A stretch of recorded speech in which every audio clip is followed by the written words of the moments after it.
Morning, Coach Talley. Good morning. Back for another week. Your team scored a 49-7 win on the road last week against a team that received a third of the coaches' first place votes in the UMAC preseason poll in Westminster. Did that score surprise you? It surprised me, no doubt. We played really well. We came out of the box really ready to play football. It's always fun to go on a road trip. You're together the whole time on a bus, and so it was pretty neat to have the guys come out and play as well as they did right from the very get-go. Your starting quarterback, Josh Balzer, was 17 of 21 for 275 yards. He had 4 touchdowns and no interceptions. So he's in his third year in that role as a starter. And in that, has Josh come full circle in your opinion, and has the team latched on to his leadership? Yeah, there's no doubt that the team has latched on to Josh's leadership. He's taken control from that perspective, and that's a great thing for him and our team in general. As I asked you last Monday, what other player or players had an especially good game in your opinion? Yeah, as I look at film this morning, Valentine, awesome, had a very good game, and a lot of guys did on defense. Certainly, once again, the offensive line did a great job, but all 3 running backs had an excellent game, and then you can't take away anything from Marquith and Leckler, who had 2 very good games as well.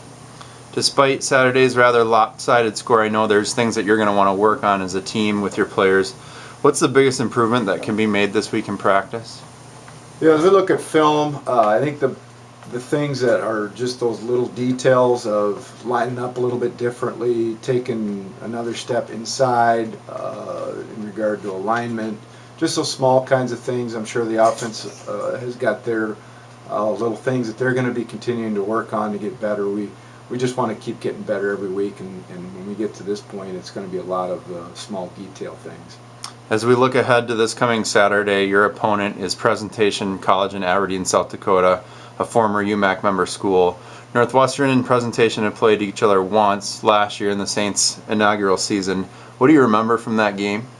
I remember they were big. They're very athletic, very athletic team that's got some speed to them. And they came out right away. They were ready to play football. They were pumped up, and they took it to us really right away. Early on, things kind of settled in, and our maturity showed up. And we're going to need to have that happen again this week, because they're a pretty good football team. So that game last year was here in Roseville, and this week you get to go to Aberdeen. And I know you've been to Aberdeen before. As a matter of fact, I believe you lived there while doing graduate work at Northern State back in the day. So based on your experience from Aberdeen, what uncontrollable circumstances could your team experience on Saturday? Yeah, I think with the turf, they used to have grass there when I was there, and it was usually pretty good grass. But with the turf, the big thing's going to be the wind. It could get real windy there because of the flat lands there of the hub city of Aberdeen, South Dakota. So real quick, let's say you win the coin toss. Do you take the ball first to try and attack right away, or is it all about field position and which way you're going in the fourth quarter? Yeah, right now, I mean, we feel comfortable going either way. We were going to defer if we won the toss on Saturday, and they won and deferred. And so, anyway, it all works out. We feel like our defense and our offense are both playing well, and our special teams have played really well as well.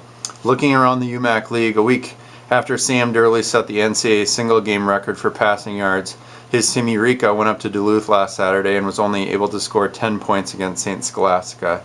Do you think that the Saints from St. Scholastica, who won last year's conference championship, are back on track for after a 15-point loss in Week 1?